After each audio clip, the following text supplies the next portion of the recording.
Hey there, welcome to SES. I'm your host, Mike Graham. So recently I had the opportunity, along with many other very happy people in our industry, to attend for the very first time in a very long time Pubcon conference in real life. It was a most welcome gathering of friends, old and new, and that's what prompted me to get off my lazy old ass, pack my new mini mobile video studio, and whoosh on down to Austin, Texas. Now, I'd already planned to meet with many of the speakers at the event, their old industry friends, and I also met with a few new friends too. So I thought, why not just do a little kind of fly on the wall series of videos as I just generally chat and catch up, and then I'll package those conversations up into a two-part special, and here it is.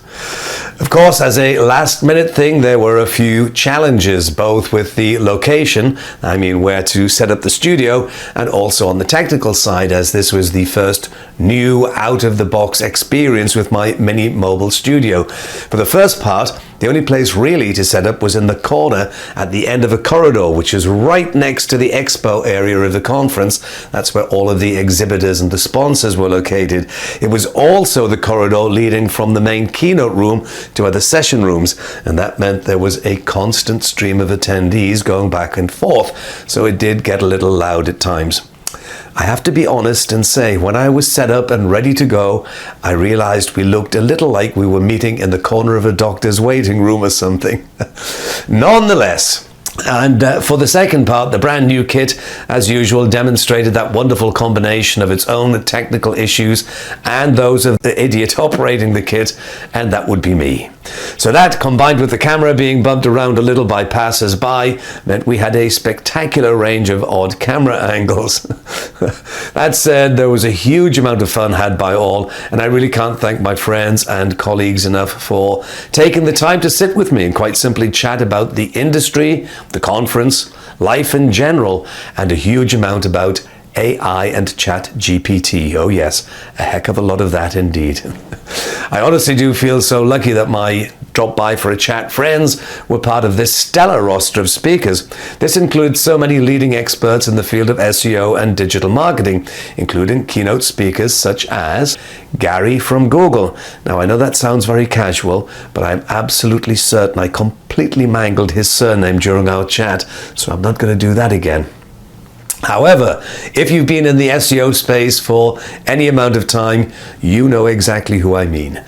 And as a quick aside, that wasn't the only thing I mangled. See if you can spot how many times I do that with ChatGPT. It's that, but it's also ChatTPG and ChatPTG and any other variation you can think of. Also in the keynote speaker spotlight, Fabrice Canel from Microsoft Bing, as well as Pubcon conference founder Brett Tabke.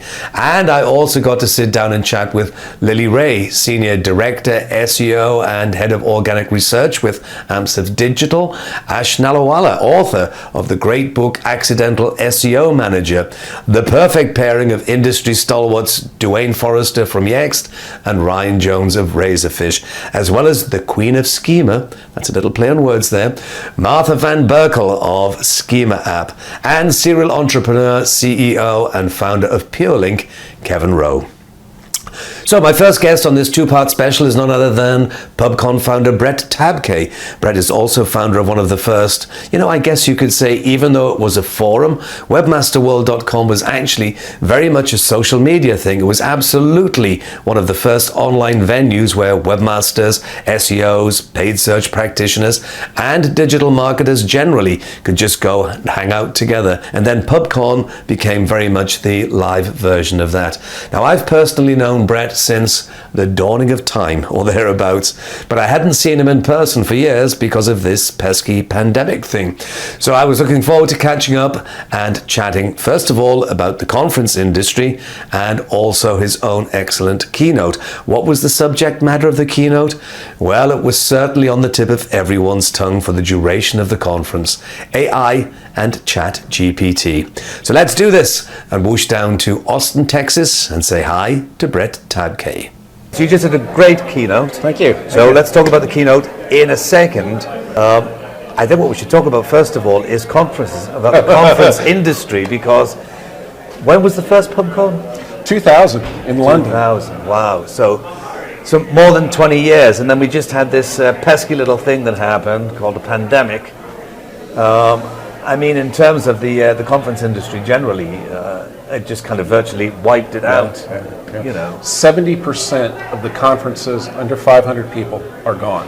They didn't survive COVID, and they don't think they're coming back. 70%. 70%. That's decimated the industry. Yeah, seriously. they're just gone. The only things still standing are the association events. They have an organization to build, and the corporate events. You know, I call them the shill events, the pitch events. Other than that, we've lost pretty much everything in our industry. But this is great to be, because you did do the virtual events. You did do like the Zoom and like everybody else has been doing. But the turnout here is great, and it feels so great. It's just like the good old days in a great venue. It really is. It really does. And you do have a great following. I mean, Pubcon is kind of an institution in the industry now. It's been around for so long. So when you first came into the industry, your background, correct me if I'm wrong here, but I think your background is in programming anyway. So you had a kind of computer background, and that's what brought you into the internet and the World Wide Web. They're not the same thing, as you know, but internet first, then World Wide Web. And then, like me, Brett, you've just gone through all of these changes with the technology. Yet with this one, with AI, which was the subject matter of your keynote, it's not just within our industry, it just seems to be everywhere. Everybody's paying attention to it. And I was talking to somebody this morning, and he was saying, yeah, there is so much excitement. This is not going to change, it's going to go on. You said something like that. But do you remember a thing called voice search? And everybody said the same thing. That's going to change the industry. So what's the difference, Brett? AI is going to get its little tentacles into just about everything from email to websites, of course. And then we're going to see it in weird ways. When we first started, everybody talked about robots replacing factory workers. In fact, clear back in the 80s, they were talking about the fingerprint-free car factory where a human being wouldn't touch the car from start to completion. Well, what happens when ChatGPT tipped? Was it robots? No, it wasn't. It was people writing rap songs, people writing lyrics, writing poems. It was the creative people that got hit first, actually, that surprised everybody. So it's going in an entirely different direction than we originally thought it was going to go in. We didn't understand it was going to be about content and writing and movies and creative aspects. So I just think AI is going to move into every sector of anything technology related. So you and I were kind of chatting and back and forth with email last week before the conference, and I was saying that we use the term AI and machine learning interchangeably. Machine learning is like a discipline that falls underneath the AI umbrella. So AI covers a lot of things. But what's interesting about this more than anything else is that Google actually adopted machine learning at the very, very early stages. I wrote about this more than 20 years ago, with vector support machines, that elements of AI, but more specifically machine learning, have been with us for a long time. I mean, you mentioned even Siri earlier on, when voice assistants came around, that was a big deal, but this is machine learning, it's the same thing, Whereas now with ChatGPT, which is wrong and right at the same time, everybody sees mainly the end of the world with it. I'm going to lose my job. I noticed in your keynote, you had one slide that kept repeating over and over again. And what was on that slide? That you're not going to be replaced by an AI, but you will be replaced by someone using AI. So your job might change. It might morph, like us calling ourselves SEOs. Today's SEO is nothing like me and you started out. Back then it was all about on the page, keywords and title tags. Today it has very little to do with that. So the interesting thing for me again is that having spent so much time looking at information retrieval, which is the underlying science, the science doesn't change, the technology that powers it is changing, but satisfying the human need for information is what information retrieval is all about, whichever way you do it, So again, apart from the fact that people say we're going to lose our job, I think somebody even mentioned in the keynote, is this the end of Google? I mean, Google is the world's finest example of how to present you with areas of information. if you think about this, the difference between data retrieval and information retrieval is data retrieval is specific about certain words, phrases, and numbers that that you have to match together. Usually use a computer language to do that. Information retrieval is about a subject. So when you do a search at Google, you don't get just images of one particular keyword or phrase. You get a lot of information about that particular subject. I don't think it's going to replace Google, but one of the interesting things is that it makes Google kind of look dated. They're little sterile SERPs, they're sterile boxes of this item and that item. And along comes ChatGPT, and it's kind of random, and occasionally it'll lie to you, but it's creative, and it'll write poems. And everybody's like, man, Google looks kind of dated. And they kind of badmouth Google for quite some time. Yeah, sort of, kind of, but when I just want to know what the weather is or who won the game or those kind of things. Right. Google certainly is better at that. It leads me to something else, though, going back to the voice search thing that everybody, was like, this is going to change the industry. Right. It actually changed the behavior of a lot of the end users, but it didn't change our industry. And certainly during the pandemic, the voice assistant became really important.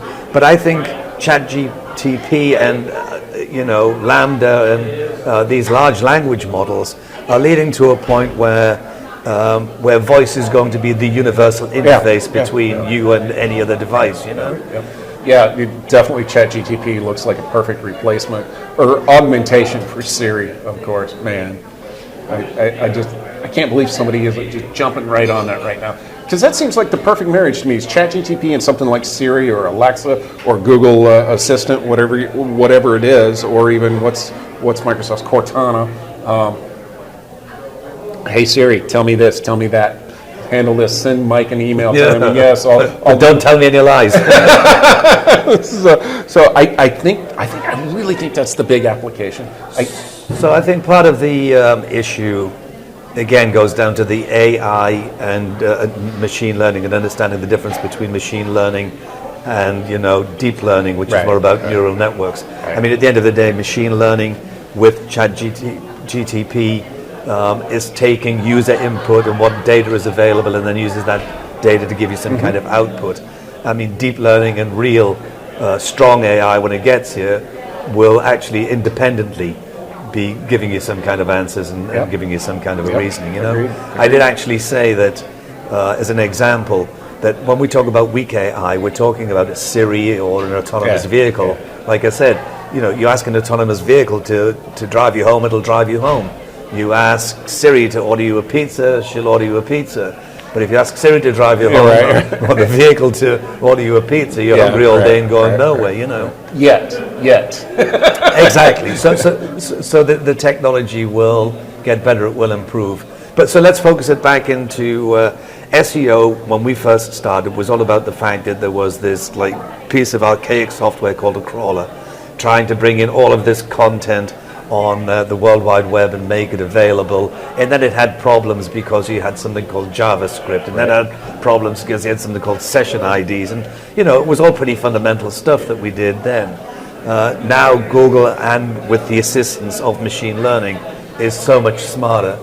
So I've never liked the term SEO, as you know, but it kind of suits the discipline, as it were. It sure survived, hasn't it? We never come up with anything better. As I've said so many times before, and I'll say it again, SEO, search engine optimization. I've been in the industry, as you know, for 25 years. I never met anybody who optimized a search engine. I know. But how do you see, you gave us some examples for the people that didn't see the keynote, which was great, by the way. How is it going to change the industry for the better? ChatGPT, it just takes us up a notch, takes our writing up a notch, takes our titles up a notch, everything that the search engine consumes from us, it takes it up a level. It just enhances everything. Because as I mentioned, ChatGPT default puts out somewhere about the high school level in the United States, whereas the average web page is somewhere in the junior high school level, 5 to 8th grade. So by and large, we can increase the value of our product that we've already produced, that we already have out there, simply by running it through ChatGPT, rephrasing it, rewriting it, cleaning it up. It might become a bit too much for an 8 or a 9-year-old to read, though, because it's too advanced. Well, you're not wrong there, because people do like to read below the level they can actually read. But so it reminds me, again, and this is kind of giving your age away, that the tool is only as good as the person who uses it. Because I remember back in the day, there was this thing called desktop publishing. And everybody said, this is the end of the magazine industry, the end of brochure. Everybody's going to do it. Print shop pro. Yeah, print shop. Exactly, that was the end of it. Until they realized that everybody was pretty shit at using a desktop publishing program. Right. So again, at the end of the day, it's all right saying, ask ChatGPT to come up with this technical copy that I need to write here. But how do you know it's right? Right. That's it. And then the other thing is, they didn't use the word provenance, but understanding where did that content come from, who owns it, and should you be using it. Right. I mean, I agree. One of the things that you were saying, because somebody asked the question, what does Google think about this? At the end of the day, if people are consuming the content and enjoying the content that Google's providing, I don't suppose you should care where it came from, as long as it's answering the...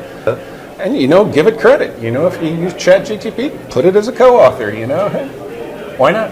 Why not? So the other thing is that everybody's ChatGPT and it's going to be the Google killer, but Google already has Lambda, and there is so much going on. I mean, Google is so advanced in the area of AI and machine learning. So everybody's asking why they're late to the table, as it were. I mean, it's easy for OpenAI to say, we're going to put this out here, but we're not taking any responsibility for anything that happens, okay? Whereas with Google, if they do that, then all of a sudden they're in deep shit, So. Yeah, to a degree. But also, if you're Google, are you going to mess with the cash cow in any direct way? Are you going to mess with the SERPs until you have a product, like you say, that's bulletproof, that's not going to lie to you or get uppity with you the way apparently Bing's ChatGPT here, let's say, at the end of February 2023 is being. So yeah, I can't fault Google for, some people call it, they slow walked this. Well, yeah, they did. And they also, I don't want to be the guy at Google who's responsible for ruining cash cow if it goes south. Exactly. I mean, but again, I think part of the issue is that Google's always been, at the end of the day, they've always said, we provide these answers, we give you this content, but we don't own the content, we don't create the content. Do you know what else I thought was funny? When somebody was asking the question about if you use my content, can I charge you for using my content? Only people who've been in the SEO industry for a long time would know what we're talking about here, generally speaking. Right. But you might even remember that I caused a real issue with something that I published years ago, where I explained that there is this trade-off here, that Google is using your content, so you could put a no-robots.txt file in and stop Google crawling, but then nobody would find your content. Right. Yeah. However, what about this? What if everybody puts a no-robots.txt file on their website and completely stops Google coming in, and their content turns to crap? It would be terrible. And then you send an email saying to access my website will cost you. And people thought about that. So, I mean, I don't quite know how that sort of model would work. Right. I mean, I was saying it tongue in cheek, and people were taking it seriously. But there's going to be some big questions to answer coming from ChatGPT and when Google implements it. Because that's always been the unwritten agreement. Is well, you can have my content, you send me traffic. Use my links, send me traffic. That's going to change when these search engines are cranking out more content than links. And so I think, taking a step into the future, we agree, that even when you use this term weak AI, it's mind-blowing. Even though you call it weak AI, it's mind-blowing. Right. It's just not right at the top end thinking for itself. But some of the examples that you were giving of some of the tools that exist out there, and it had never occurred to me until I saw you do this one and did the text to video, which was really cool. I think that in the SERPs, it reminds me of, when they changed from the 10 blue links to universal, that, when I do a search at Google and there is some text, what if it automatically just became a video that I could watch and somebody was explaining this to me as opposed to me having to read that content, Agreed. We're on the same page. So, So, when is the next Pubcon? Now that, are you back into the swing? Is it going to become a regular? Yet. No, we're going to finish this one up, and we're going to take a look at where we are. As you know, the pandemic, we've been shut down for basically 3 years. Virtual was money lose start to finish for everybody in the industry. Nobody made any money off virtual. Didn't even pay the bills. So we're going to stop and take a look after this one. I'm highly encouraged, and I expect something to be published within a month. So we'll go from there. Fabulous. Well, it's great to be back. It's great to see some old faces from the past. People like to get together. The networking is great, and I think you've done a great job. So well, I appreciate it. Thanks for having me on, Mike. Yeah. So. Thanks so much to my old pal Brett for chatting and sharing his thoughts and insights on the whole ChatGPT thing, as well as the digital marketing conference industry. And fingers crossed that there will be good news coming soon about the next Arrive, because it's live, in-person Pubcon conference.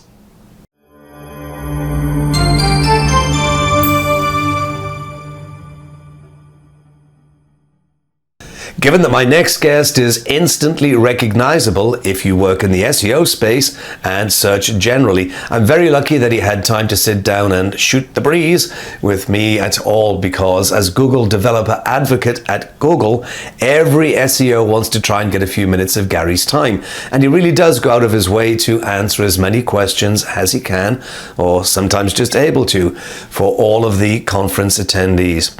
First of all, I asked Gary about his role at Google, and I was very surprised to find that he'd actually been a journalist previously, and that he was also a diving instructor. We kicked off day one yesterday with Gary Illyes, and I hope I pronounced your name correctly. It's fine. Somewhere close to it there, yeah. Mine gets a bit mangled sometimes by people anyway. But, anyway, Gary, great to have you here. Thank you for having me. Great keynote yesterday. Given that we're at this conference and most of the people here know who you are, saw you do the keynote yesterday, but there are many people tuning in who maybe have heard your name but don't quite know exactly what it is you do. Right. So, other than the fact that you are Chief of Sunshine and Happiness, I believe, at Google, what exactly is the role at Google? What do you actually do? I do many things at Google. Fortunately, in some positions you don't have to have like a well-defined function. Technically, I'm on a developer advocate job ladder, but I'm doing also software engineering things at Google. Like, for example, I worked on Googlebot. I worked on ranking. I worked on indexing. So yeah, you are not. So you haven't got one kind of the one title. So your background is actually in programming, yes? I have that I have that background as well, but I finished journalism. Oh, wow. And I didn't know that. And I was working as a journalist for quite a few years. I should have done a better job reading your bio. I don't publicize it. I don't think it matters what people were doing in the past too much. It's kind of interesting. The other thing that I didn't realize yesterday, you mentioned that you're a diving instructor as well. So that was kind of like a hobby, and now it's a sort of side gig, or? Well, so more precisely, I'm an assistant instructor, but I'm not actually instructing. I did that because I was bored pretty much, but I don't like one-on-one teaching skills. I'm perfectly fine with staying in front of a classroom, for example, and then educating kids and students about whatever, but teaching people how to survive underwater, that's a little bit too much. You've too much responsibility. You've got to know how to do it yourself. Yeah. Exactly. So let's just concentrate on the role that you have now. Okay. I've been in the industry for a very, very long time, so I seem to remember at one time the team that you're on now, and an earlier version of that team used to actually have a webmaster happiness rank or something like that. Where that was a long time ago. Yeah, that was a long time ago.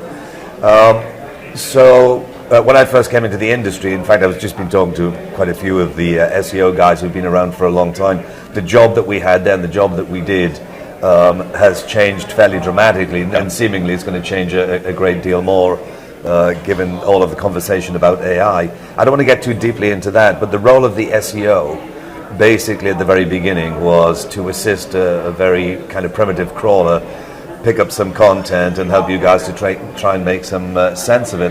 Right. So I think fundamentally that probably still exists. It's still good for the community to do that. I mean, I don't think that will go away anytime soon, right? Because most of the content on the internet is in textual format or in another format like images or videos that search engines can ingest and then make sense of it. And if we are going down on the AI path, then that's not going to change that particular part of the search engine. It might change how results are served.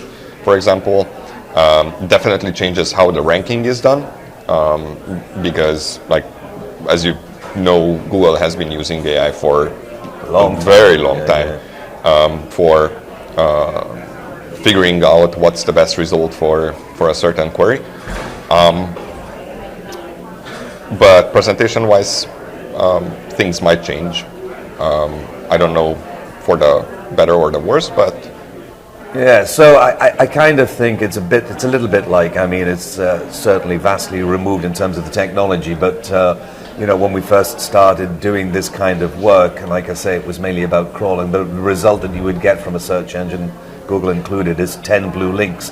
Then all of a sudden there was this huge change with what became universal search, and all of a sudden it wasn't just about the text anymore. It had videos and images and those kind of things in it. So with all of the talk about AI at the moment, and I know you're probably a little bit limited in what you can say, but I think one of the things that's missing, and I'm sure it was at a Google conference perhaps last year, when your CEO said something along the lines of the most important thing that's going to happen is AR and VR, augmented reality, looking at this kind of content. So everybody's talking about now what's happening with ChatGPT and those kind of things. But I think in terms of the presentation, there's a lot of people talking about that the organic results are becoming more visual, more audio visual. So how do we prepare for that? Are you prepared for that? You know. So, as you said, like, universal search is not new. Marissa Myers, back then, I think SVP for search, well, not SVP, VP for search, announced universal search in 2007. Yep. Or 2006, 2007. I will go with 2007. And I remember that, like everyone, well, not everyone, but a large fraction of back then webmasters, SEOs were freaking out because now SEO is dead, and we have to do things differently. How many times have we heard that, I wonder? And surprisingly, SEO was not dead or didn't die. In fact, it's thriving, I reckon. But people did have to change in certain ways how they present the information, for example, how they add information to the pages, and what kind of information they add to the pages. Like, for example, if you take images, suddenly it became way more important to add alt attributes and actually fill them out. And then search engines could make better sense of those. Now, this shift that we have right now, that we are moving towards more visual search results, I don't think it's that much different from what we did in 2007. The presentation is slightly different. It's flashier. It's definitely more colorful. But then on the same side, we also took away some responsibilities from SEOs with, again, AI and visual understanding, machine understanding of images. So yes, alt attributes are still super important for understanding the images, especially because there are many search engines on the field nowadays compared to the few that we dealt with back in 2000s. Yep. Actually, when I first started, there were about 100 search engines, and then it got down to about 3. Yeah. And there might be a few more now. Yeah, but one of the things that I noticed that doesn't seem to have attracted as much attention is that that with certain searches that there are these results that are in AR. Like, for instance, there was a lot of animals at one time, dogs and cats and dragons and sharks. And this was and this is accessing content by using means outside of the browser, like can I access your microphone, can I access your camera, that kind of thing. And I tend to think, and again, given that I think that there has been a little bit of attention on that, that there's more about this ChatGPT than there is about trying to create this much richer visual experience that there is. And so, again, just thinking about what we talked about, what the original job of the SEO is, how do you see the industry changing? I mean, as it evolves, do the SEOs have to have, SEO is not dead, but they have to develop new skills or become... I'm not sure about skills. I definitely think that better understanding of machine learning, for example, can be beneficial for certain SEO roles. But it's not for everyone. For tool providers, SEO tool providers, it's probably critical to know about machine learning and AI in general, because they can power up their tools significantly with even simpler models, machine learning models, that would take an enormous amount of time without these technologies. From SEO perspective specifically, and the not so technical part of SEO, I think large language models will be beneficial if done responsibly. Yes. Because things can get very hairy with large language models. It doesn't matter who creates them, which company creates them, but they can get information wrong, and you don't particularly want to publish wrong, like factually incorrect information, especially in certain niches like health, finance, and so on. So on that subject, obviously there's a great deal of conversation about using LLMs, large language models like ChatGPT, which gets the most attention at the moment for developing content for Google, for search generally. Right. What is the rule of thumb with Google when it comes to using something like ChatGPT to generate content? Right. I mean, we don't actually care what you are using or what people are using to generate the content. It's like using AI is not that dissimilar from actually like sitting down and doing the research yourself. But like we advise for checking for quality, because that's actually what we care about. Like for years, probably we said that, well, we haven't written it down until recently, but we did say that like what's more important is the quality of the content, not what you generate it with. And as I said yesterday in either the keynote or in the Q&A, like these automatically generated content existed for a very long time. For example, the sports sites have been using some form of machine generation to create a large chunk of their articles that summarize sports events. Yep. Financial sites were using these machine generation tools to create stock comparisons, for example.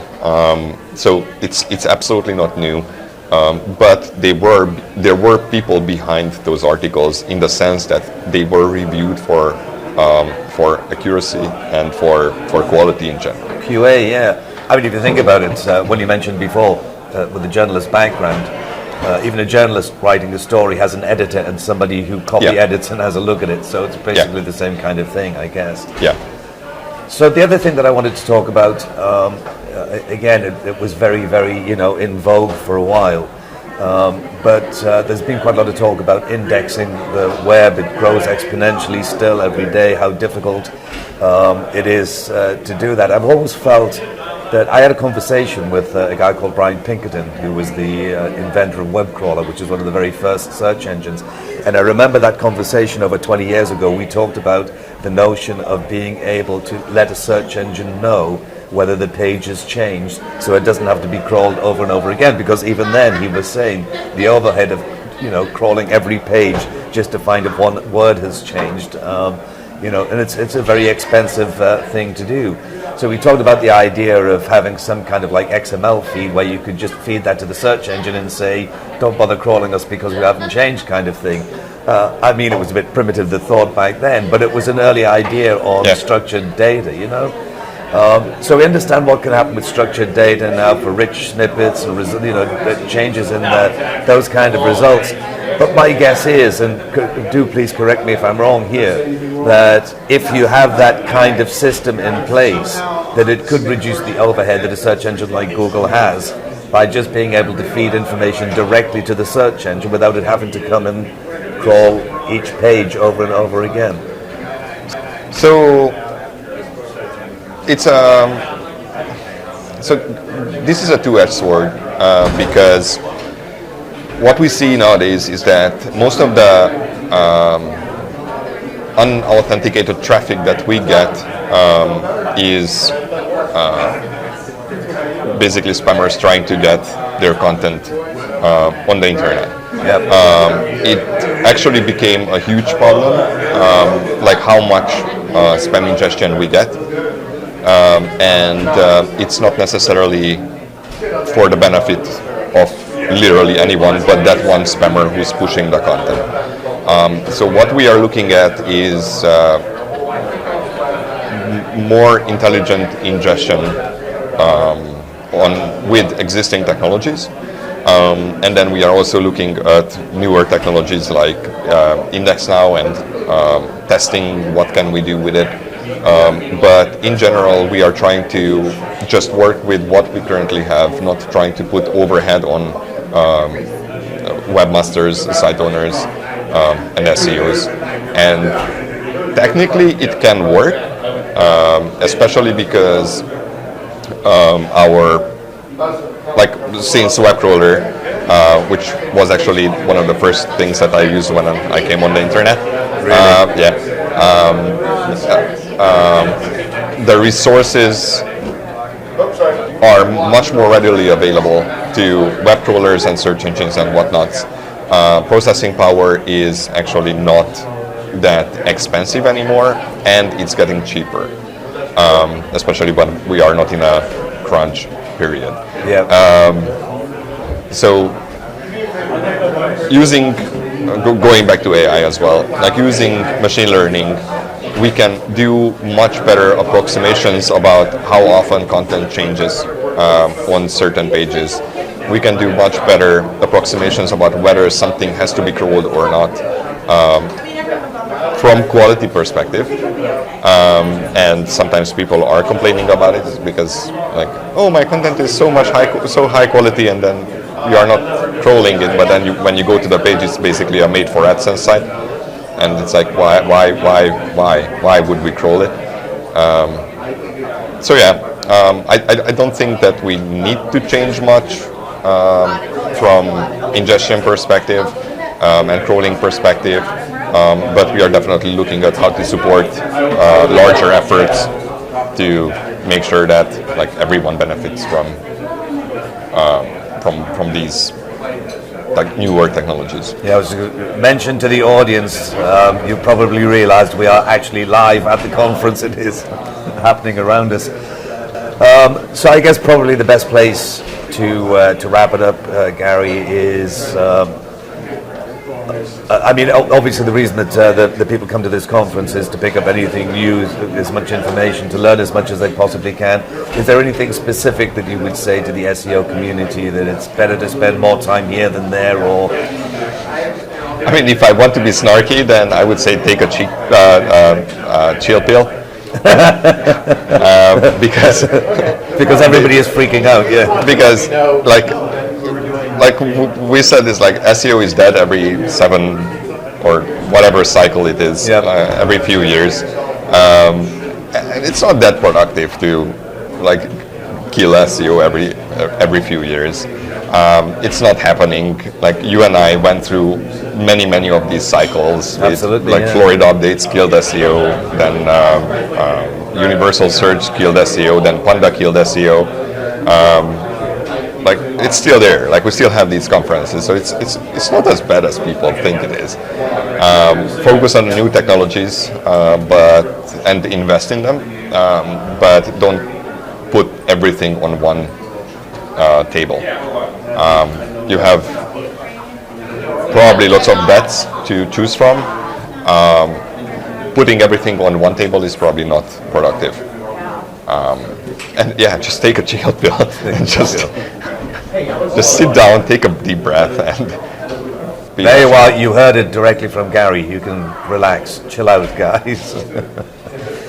Gary, it was great speaking to you. Thank you very much for Great to speak to you. stopping by. I know you were very busy, and look forward to seeing you at the next conference. Hope so. Thank you. Thank you. Like I say, given that everyone wants to get a piece of Gary's time at conferences, I'm really grateful that he had time to sit down and just generally chat, especially as there were dozens and dozens of noisy attendees heading to the next session down our little end of the corridor outpost. So thanks again very much, Gary.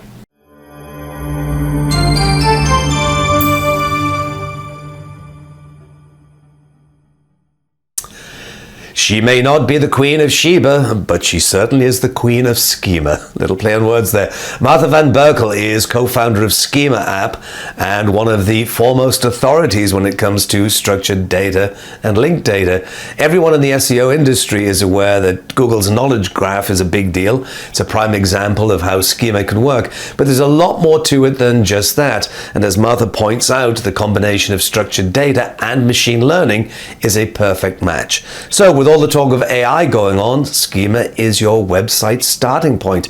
So let's pick up the conversation with Martha.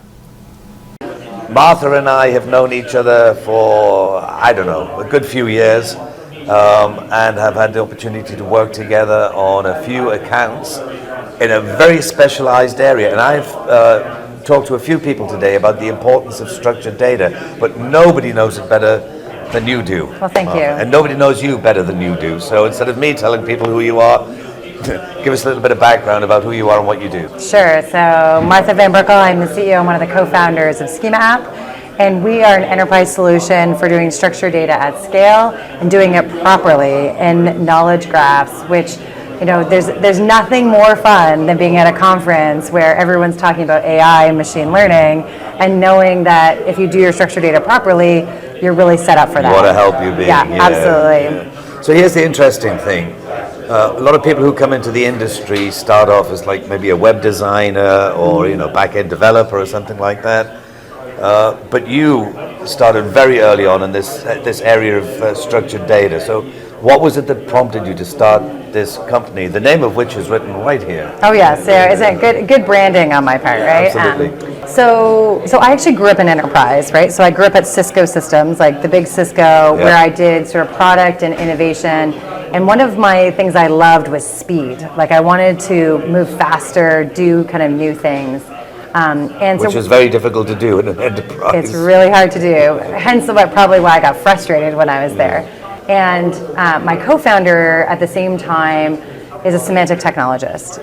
And my co-founder also happens to be my husband. Yep. And so since day one, date number one, he was telling me about this whole semantic technology and why semantic technology is important. And the definition of semantics is like using language to explain meaning and relationships.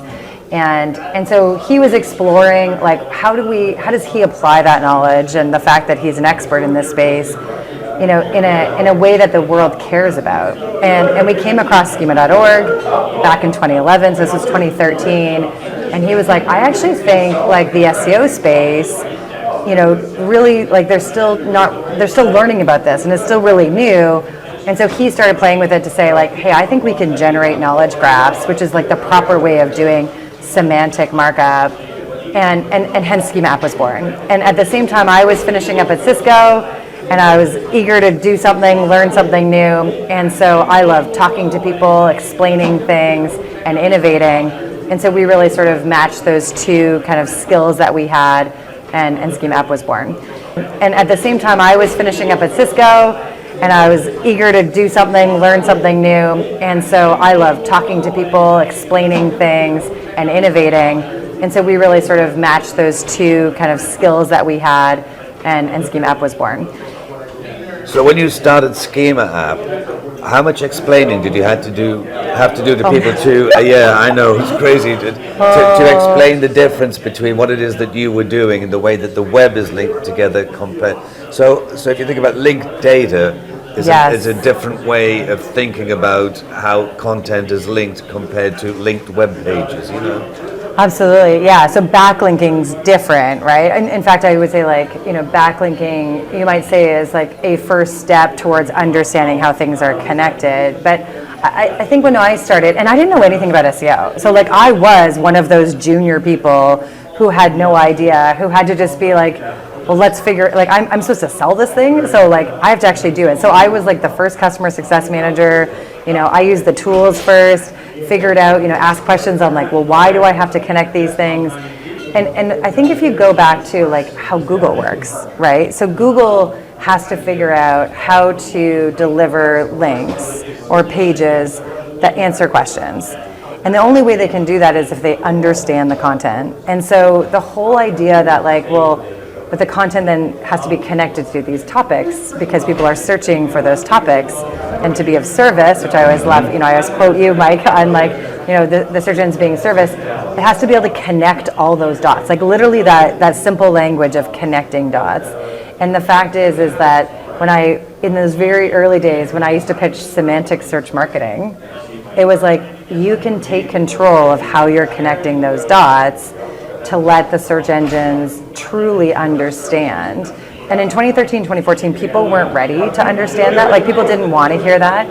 It really took until 2017 to 2019 really, to where I would say the majority of people were oh, this structured data schema markup thing is actually not going away, and it's hard, so I guess I better start trying to figure out how to understand it. So schema.org was the first kind of initiative that involved a few search engines together, That's so right. that was important. Yeah. But the actual uptake by the web developers, website creators, wasn't so great at the time because they just didn't fully understand it. Absolutely. So Google, the importance of links became known because Google made it known that links were important. Correct. But many people don't understand why. And if you take a look at network theory, just like the way that we group together, generally as people, that if you are within a particular group or a category, then you can actually see that more, very, very structured kind of linking between people who work within the same area of business. I honestly think that the study that was done into communities, which is done in network theory anyway, Yes. Google had done a lot of that, so they know where it's more densely linked, that that's a community of people. But that's just one person saying, I think my web page has great content, so I'll link to yours, and vice versa, you might do with that. But in terms of the semantic level, in terms of linking all of this data together, that's where the structured data comes in to actually... Yeah, you just made me think of linking is linking at a web page level. You got to get down to the language. Boom. Right? When we talk about meaning, you can't just have meaning from a URL, right? You have to have meaning from language, right? And so even things And the connections, the connection Absolutely. between... Well, and this is where, some of the releases like BERT and MUM is about understanding the context of that language, which means you can't just understand a web page's meaning. You have to get into the words. And what I love about this is it actually also then plays, well, it's not just a developer's job. It's not just an SEO's job. It's the content. It's part of even the company strategy, because how you talk about topics, entities, should all kind of tie back to what does the business care about? What is the business about, right? And what's meaningful to their customer? It comes back to it makes it more human, actually, which is ironic. We're talking about AI and chatbots and machine learning, because it's the language is the human aspect, right?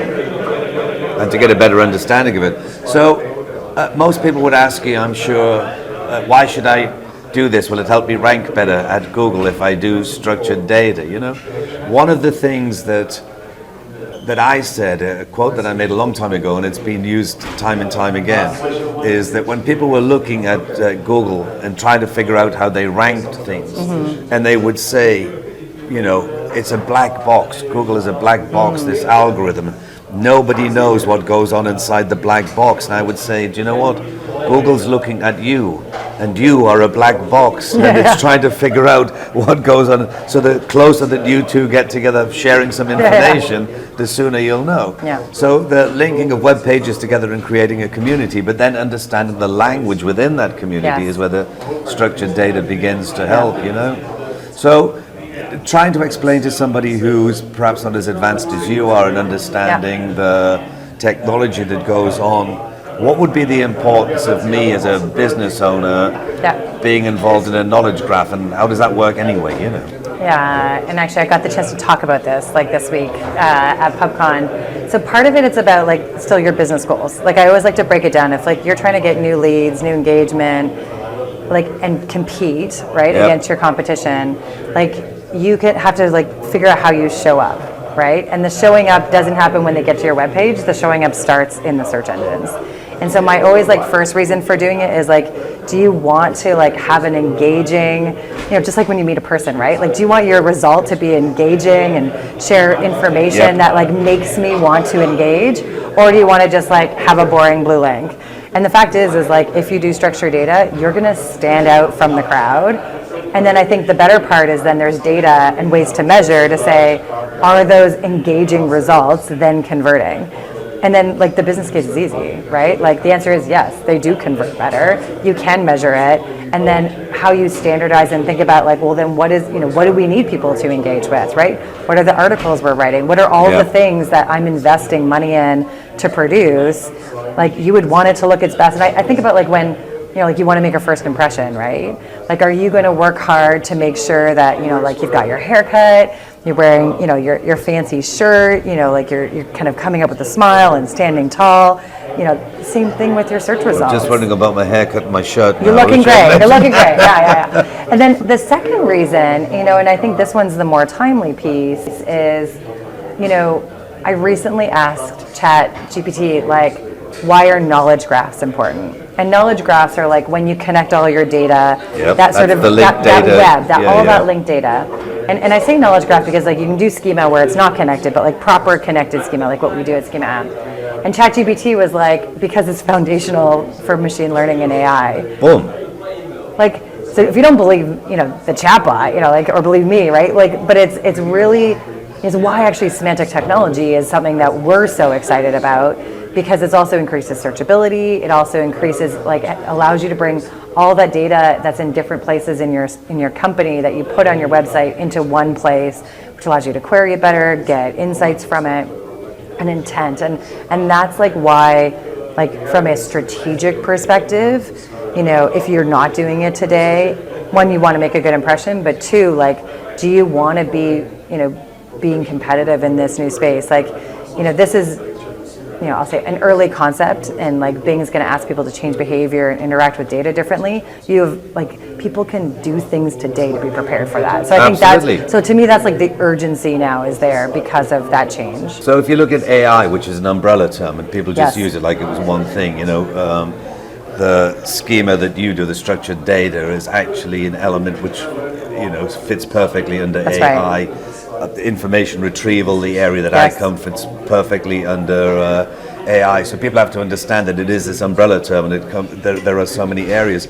But in the actual taxonomy, the way that it works at the moment, you have strong AI and weak AI, and we're a long way from strong AI. That's right. Yeah, and we have weak AI, and that sounds like it's wimpy, but it's like mind-blowing because ChatGPT is actually weak AI because it's in that machine learning area, you know?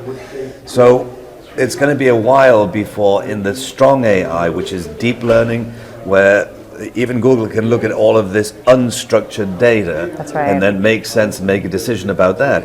But if you use structured data from a machine learning point of view, it really helps Google to boom, understand what this page is about, what area it should be classified, categorized in. It makes a huge difference. So that is getting ready for the future, yeah? Well, it is. And I think the other thing is, like, you can make it easy, right? Like, we saw crawl budgets from Google be decreased. We know that, like, search engines are inexpensive. They're cheap, right? Like, they're still running a business. And so it's like, why wouldn't you make it easy and tell them exactly how you want to be understood? Because there is room for interpretation, right? With machine learning and so forth, you know, is it Java, right? Like, is it the country, is it the code, or is it the coffee? Yep. You know, I think someone recently quoted me, like, football. Well, what kind of football? American football? Like, you know, football like we call in the UK, or is it like Aussie rules football? Yeah. Like Canadian rules football, right? Yeah, is the Canadian in the room. So I think, like, part of it's also, like, be deliberate. Like, we can be deliberate.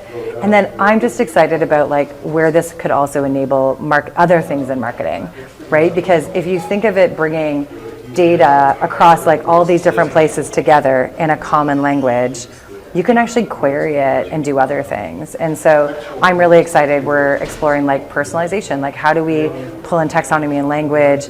You know, what questions do we want to ask this knowledge graph? And so to me, that's, like, beyond the SEO, but the business leader cares about that, right? Oh, the yeah. business leader cares that you're prepared for more than just this And tactic. you can get more visible results. I mean, that's one thing that we haven't talked about. So if Yeah. you want those rich snippets and want, Yeah. you know, greater visual appearance. I mean, when you think about it in the organic results, and I've talked to a few people here at the conference, everybody beginning to realize that the organic results, you know, when this industry first started, was all about text and text on a page Yes. and keywords, but it's becoming much more visual and audio visual now. That's and right. certainly AR is going to make a difference. And I think when you've got you know, augmented reality aspects of your presentation there, then structured data is going to make a huge difference. So. Well, and we're seeing, like, Google, different teams in the Google sphere, like the image team, the ad team, Yep. like, they're all trying to evolve their experiences. They're using structured data to, like, Absolutely. have that basis, right? It's like a launching point to build more machine learning, to build other things. So, no, it's, yeah, like, do it for the tactic, and Google says to do it, right? Like, this is not even, like, you know, it's, like, documented, like, this is what you should do, right? Absolutely, Like, yeah, I I was love that, like, gonna no guessing. With SEO, you get, here are the Google guidelines, which start with do not spam or whatever, Yes, yeah. that kind of thing. But with structured data, if you go to the developers area of Google, they give you all of this information. You just have to do it. So you can do some yourself. I mean, I do want to say, in all honesty, you and I know each other because we've worked together and we've worked with large clients. One of the things that is really important to me, and certainly it has been in my career, that the areas that you know a little bit about, if you try to explain that to a new client, then you might get it wrong. But if you bring in an expert, a monomaniac, somebody who's passionate about it. So whatever it is that you're doing with structured data, if you have a client that doesn't fully understand it, I recommend you get in touch with Martha, and she'll talk to your client, and believe me, they'll get very excited about it. Amazing. Yeah, Martha, lovely to see you. Thanks for having me. And we'll catch you at the next conference. Sounds great. All right, thank you. Thank you again, Martha. It was a pleasure as usual catching up. Safe travels back to Toronto, and see you again soon.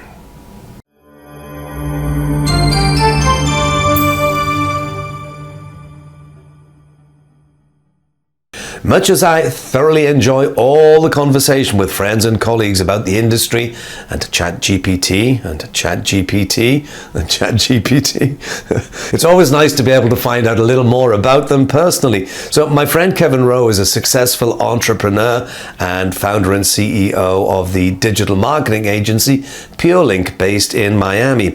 He was a supporting sponsor of the conference, and it was great to see him as, like many others, we hadn't seen each other in person for years. So Kevin's been around in the industry for a while. We could have just chatted about you know what, but he mentioned a very interesting little initiative that he had started recently. So let's find out what the connection is between that huge mess of plastic waste known as the Great Pacific Garbage Patch and SEO. Let's find out. You've been in the industry since 2009. 2009, yeah, so you've been around for a while, and you have Purelinq, Correct. which is your agency in Miami. Yeah. Yes. Yeah. So most of the conversations that I've been having, actually, it's been interesting because they haven't all just been about ChatGPT, although there's been quite a lot of that in there. but just trying to find out what else people do in their lives other than just their job, you know.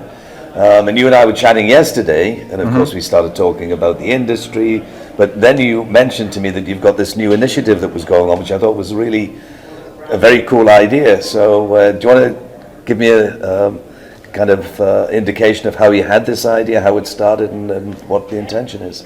Sure. So despite, running a few companies, right, and I'm a serial entrepreneur, Yep. but I have found a necessity to be active and work out every day for my own sanity, right?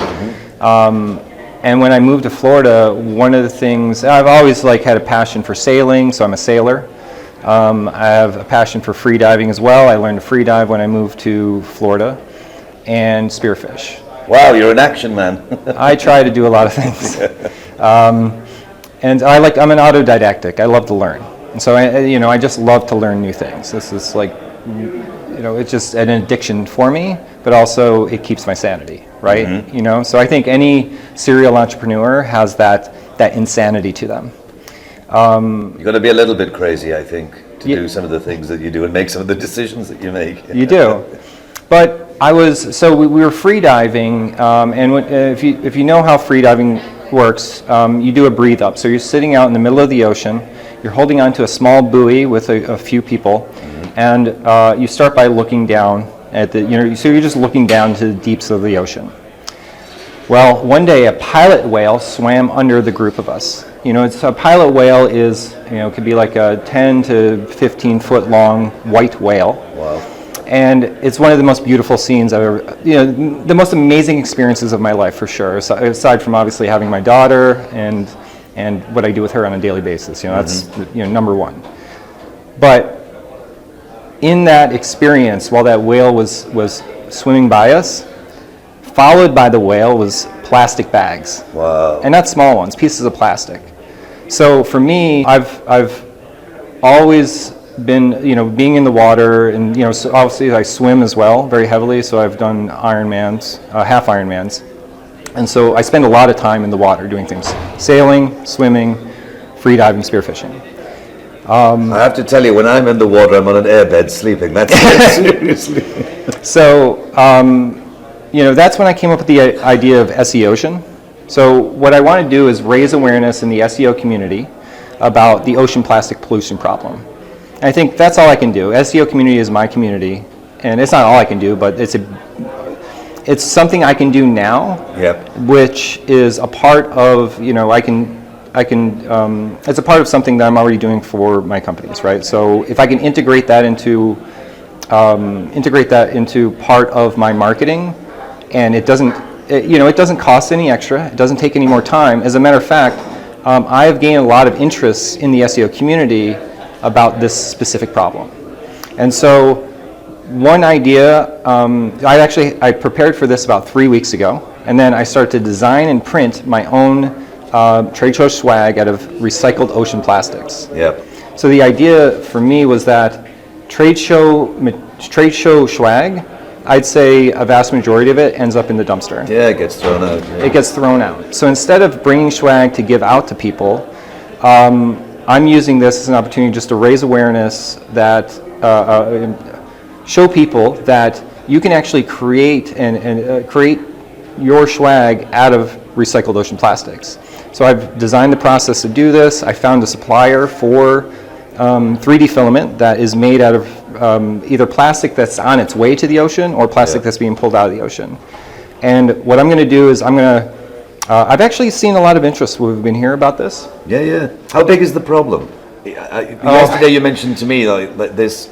Everybody's seen, I think, images of it on TV of this plastic in the ocean, this huge area. The Great Garbage Patch, the Pacific Garbage Patch. Yeah. Right. I'm calling it the Grabbage Patch because so that is actually roughly 100. It's 1 million square miles. Holy crap. In the Pacific, just floating around there, roughly. And so that's the size of Texas, Man. where we are right now, right? So we are sitting on potentially a garbage, we could be sitting on a garbage mound. And for me, that seems unnecessary, right? Completely, yeah. You know, and the U.S. contributes something like 38 million tons of plastics to, it ends up in the ocean every year. Yeah. You know, again, those numbers, depends on where you've pulled the numbers from, you know, and what the source is, and you'll get multiple different numbers from that, but it illustrates the size of the problem. And I challenge you to find somebody that has swam in the ocean or surfs or free dives or even boats and hasn't seen or tried to, or had to pick up garbage out of the ocean themselves. Yeah, yeah. No, it isn't. It's a huge problem. Actually, you just made me think about what you were saying about all of that conference swag which is usually made out of plastic and it ends up in the bin. Yep. Yeah, maybe for the next show you should make a bin out of the plastic. That's a great idea. Yeah, and put the logo on it. Yeah, I think I might patent that one. I love it.